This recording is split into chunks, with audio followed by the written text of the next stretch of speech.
It was midnight, and Sam Kessler was trying to believe that he was alone. There was nothing, no life or sound, except for the shrieking wind and the creaking of naked trees on that stormy winter night. Sam had stopped listening for the sounds of police sirens hours ago. The flurry of snow, which had greeted him upon his arrival in Massachusetts, had already begun to turn into a blizzard when he pulled off the gravel mountain road in the icy violet dusk of the evening. It would be hours before anyone could get back on those roads. He thought he wouldn't be going to prison tonight, but this was cold comfort. He knew he had not really escaped.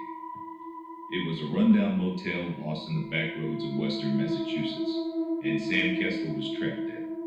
He had spent the happiest days of his life mere miles from this with his family in distant summer days. He had proposed to his wife by the lake in what felt like a different century. He was snowbound and alone, but the memories brought a fleeting comfort. His present reality, however, could not be hidden from in the past, and Sam's reminiscing was cut short as the sound he had been dreading rang through the cell of a room. 3 knocks came at the motel door. When he peeked from his hiding spot beneath the window, Sam Kessler L. saw nothing but a thick blanket of snow at the doorstep. There wasn't a soul alive out there, but still he stood unmoving. A minute went by with nothing but the buzz of fluorescent lights and the pounding of his heart to break the silence, and then the knocking came again and again. The man did not move. Sam allowed himself to breathe.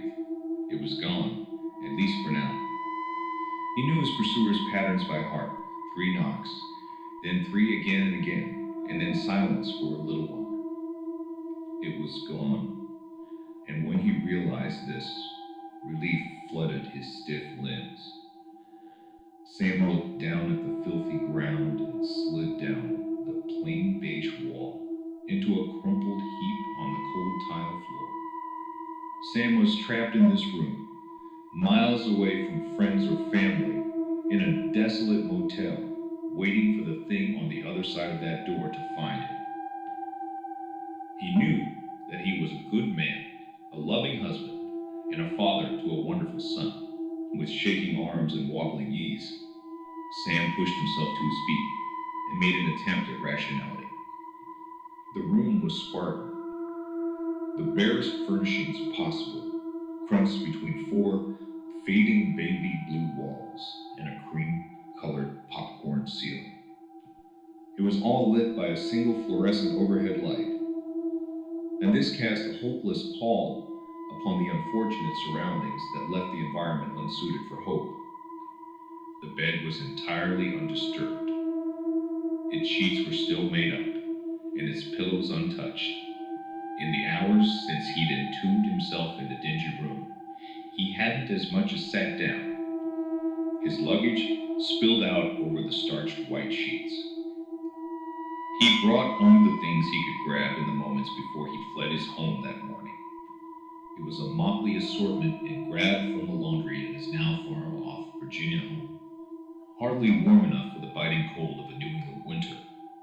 He ignored it all, yet to stay focused, and every thought of home tore at his resolve. He found what he was looking for next to a stale Lowers, old cup of instant coffee on the nightstand. It was the room's landline. It took 2 rings, and a woman's voice answered the phone, 911. His rusty larynx gave a sound that was something between a grunt and a dry heave as he began to speak. When at last the air he forced out his mouth again began to resemble words, he spoke fast. Hello, my name is Sam Kessler. I'm at the motel on 13 Mountain View Road. As he searched for the right words to say to the dispatcher, the reality of his situation began to set in.